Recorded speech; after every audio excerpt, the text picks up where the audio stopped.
Okay, so it's quite late on day 6, and this is how I feel. I'll tell you what, I don't even want to be on camera.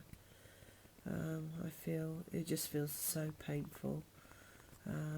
This afternoon I've gone completely off the rails, and tonight I just, walking past food and picking up, stuffing in my mouth.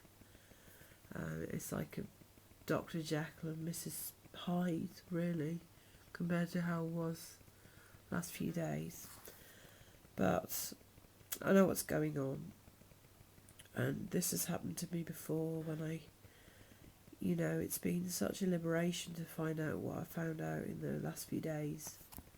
I've spoken about those with the, this, don't eat as if you're having an emergency. And so what's happening is as if, like, in life, you move on, don't you? You go up to different levels. So when you're 11, you go to a bigger school. You're at work, you get a promotion, or you get a big scary job, or you might have a baby and you've got no idea how to look after it. And this is what we do. This is what being human is. And this is just another one of them, but there's no template, so everybody understands your first day at work's really hard and you don't know what you're doing. But there's no, I don't feel I haven't got any collective wisdom out there of people going, oh yeah, I had this big revelation and then I spiraled down into a depression. So I would say, this is not a depression. My emotions yo-yo too much to ever settle into anything like a depression. So I'm quite fortunate in that way, I must say. I get down, but I don't stay down for too long.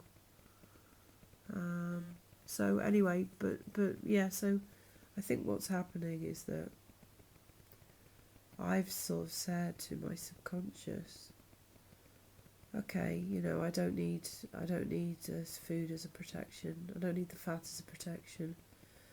I'm in control now. And it said, are you sure? Do you really want to go out there without me to look after you? Because I've done it for 30 years. And this is it. This is me stepping out there and dealing with it on my own without that protection mechanism. And of course it's going to be scary, but in the past when this has happened, and it's felt like hitting a wall, like 10 steps back.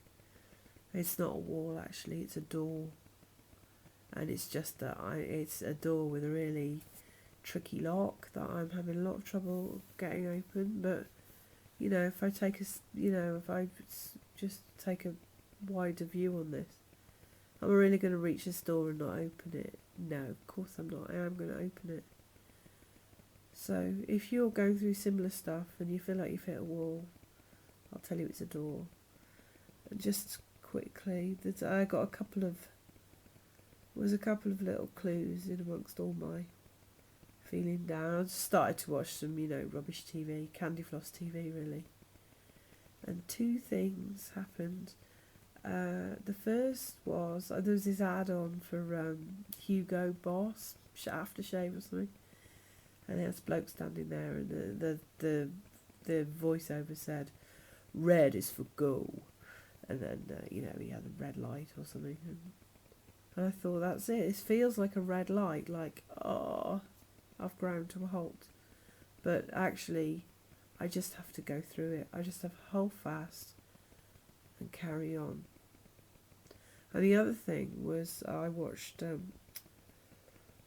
there's this comedy program on called Mock the Week here, and I watched it, and it's really funny, and I really like the comedians on it. And usually when I'm feeling really low and I see comedians, I think, oh, wouldn't it be great to be doing a job you love like that, and be really successful, and oh, I wish I was that, and I'll never be that. You know, not that I particularly want to be a stand-up comic exactly, but just that idea of being out there and, you know, being successful really. And so normally I think, oh, I'll never be like that, and I see a big gulf, it's oceanic gulf between them and me. But tonight I started to think that, you know, I've got the old pat around my head, oh, you know. But actually, and then this voice said, no, but you are, you can be. So that was like amazing. So that came out. So I'll leave you with that thought. And I'm hoping that the next time I make a video, it will turn and we will have a nice smile.